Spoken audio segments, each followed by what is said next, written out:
محبوبہ اور محبوب کا بدلہ۔ ایک مرتبہ کا واقعہ ہے کہ ایک بزرگ اللہ والے جا رہی تھی۔ سردی کا موسم تھا، بارش بھی تھی، سامنے سے میاں بیوی آ رہی تھی۔ ان بزرگوں کی جوتی سے ایک دو چینٹی اڑی اور عورت کے کپڑوں پر جا گری۔ خاوند نے جب دیکھا تو اسے بڑا غصہ آیا، کہنے لگا تو اندھا ہے، تجھے نظر نہیں آتا، تو نے میری بیوی کے کپڑے خراب کر ڈالی۔ غصے میں آ کر اس نے اللہ والے کو ایک تھپڑ لگا دیا۔ بیوی بڑی خوش ہوئی کہ تم نے میری طرف سے خوب بدلہ لیا۔ پھر خوشی خوشی دونوں گھر چلے گئے۔ یہ اللہ والے آگے چلے گئی۔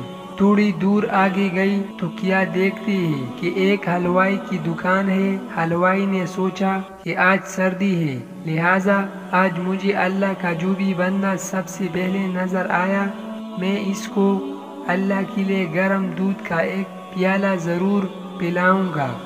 اب وہ انتظار میں تھا۔ یہ بزرگ جب اس کے قریب سے گزری تو اس نے بلایا، بٹھایا اور گرم گرم دودھ کا پیالہ پیش کیا۔ سردی تو تھی ہی صحیح، انہوں نے وہ گرم دودھ کا پیالہ پیا اور اللہ کا شکر ادا کیا۔ دکان سے باہر نکل کر آسمان کی طرف دیکھا اور کہا، واہ اللہ، تیری شان کتنی عجیب ہے، کہیں تو مجھے تھپڑ لگواتا ہے اور کہیں مجھے گرم دودھ کی پیالی پلواتا ہے۔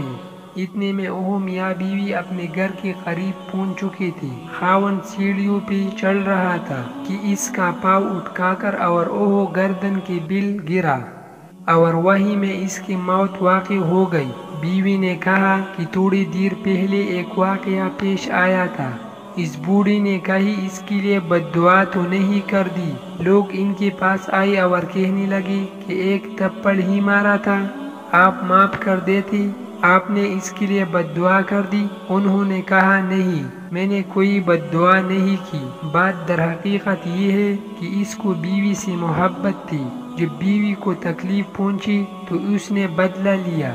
مجھ سے میرے پروردگار کو محبت تھی، جب مجھے تکلیف پہنچی تو میرے پروردگار نے بدلہ لے لیا۔ تو جب انسان اپنا معاملہ اللہ تعالیٰ کی سپرد کر دیتا ہے تو اللہ تعالیٰ بدلہ لے لیا کرتا ہے۔ وظننت أنا أني بذلك حزت غنى فوجدت أني خاسر فتلك مظاهر